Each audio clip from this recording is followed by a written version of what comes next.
सारा काराकाट के भाई बहन लोग ठीक है ना।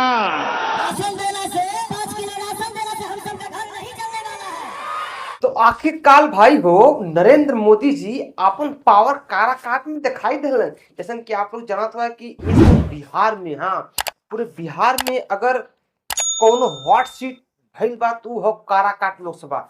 जमन पवन सिंह के चलते काराकाट लोकसभा एकदम से हॉट सीट हो गई बा। तो भाई हो सबके एक ही बात का डर रहल और नरेंद्र मोदी जी के भी खुद यह बात का डर रहल कि कहीं काराकाट सीट हाथ से निकल न जाए। जैसे कि आप लोग जानत हुआ कि ये समय बिहार में निर्दलीयन का जलवा बा, कहीं बक्सर में तो कहीं सिवान में एक से एक निर्दलीय जो है ना अपन जलवा बिखेरत हुए। तो यही में एगो निर्दलीय प्रत्याशी पवन सिंह हुए जो उनकी मरले हुए पूरे काराकाट में, चाहे वो आरजेडी हो चाहे वो उपेंद्र कुशवाहा हो, सबके एकदम नाक में दम को दिले बा।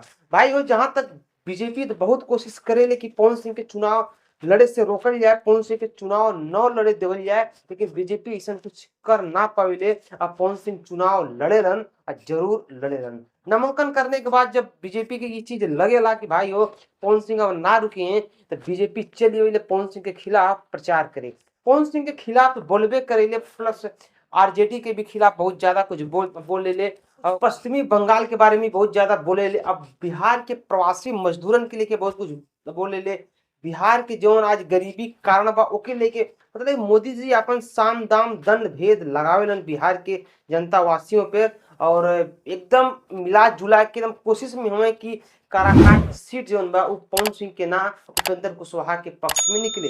इधर पवन सिंह भाई हो एकदम गाती बनले हुए जब से नरेंद्र मोदी जी आठ गए हो। पवन सिंह भी अपन जितना उनके पहले जोर शोर बा सब कुछ एकदम से लगा देले बड़े इतना लगा देले हुए कि हम का बताएं एकदम से भोजपुरी इंडस्ट्री के पुरान पुरान लोगन के बुला बुला के माने क्यों ऐसा ना है कि जेके पब्लिक देखल ना चाहत हो, सबके देखले के भूख में पब्लिक के भीड़ होती है और पब्लिक देखे खातिर लेकिन पाकी हैगड़े, काजल राघवानी गुजरात से चल के, सोना सिंह और भी बहुत सारा बड़ा बड़ा सुपरस्टार लोग पवन सिंह के सपोर्ट में आ रहा बा और हाथ जोड़ के यह कह रहा बा कि अब की पवन सिंह के विजयी बनावा काराकाट से और कैंची के निशान के बटन दबावा।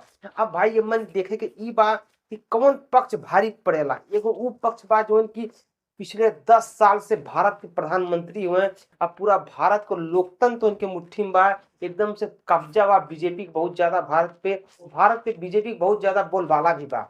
और उधर एगो पवन सिंह हुआ जेकरे ऊपर राजनीति नेता दल के कौनो सपोर्ट ना बा, बस खाली सुपरस्टार के भरोसे और अपने ऊपर सब कुछ मिला जुला के जनता के भरोसे चुनाव लड़ गए हुए। अब जीते की उम्मीद भी दिख रहा बा, लेकिन भाई हो ये चुनाव बा एकरे बारे में कुछ कहल ना जा सकेला। वोट बैंक तो भैया हो कभी भी रातों रात शिफ्ट हो जाला जो उनकी चीज क्योंकि पता ना चलेला।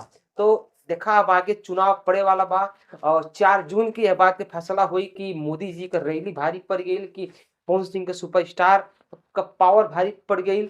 एक बारे में कुछ कह ना पाई, लेकिन जब 4 तारीख आई तब क्लियर हो गई। भाई हो अगर वीडियो अच्छा लागल हो तो हमारे चैनल के सब्सक्राइब करा, वीडियो को लाइक करा। हम मिलते अगले वीडियो, तब तक के लिए नमस्कार, बाय प्रणाम, हर हर महादेव, जय श्री राम।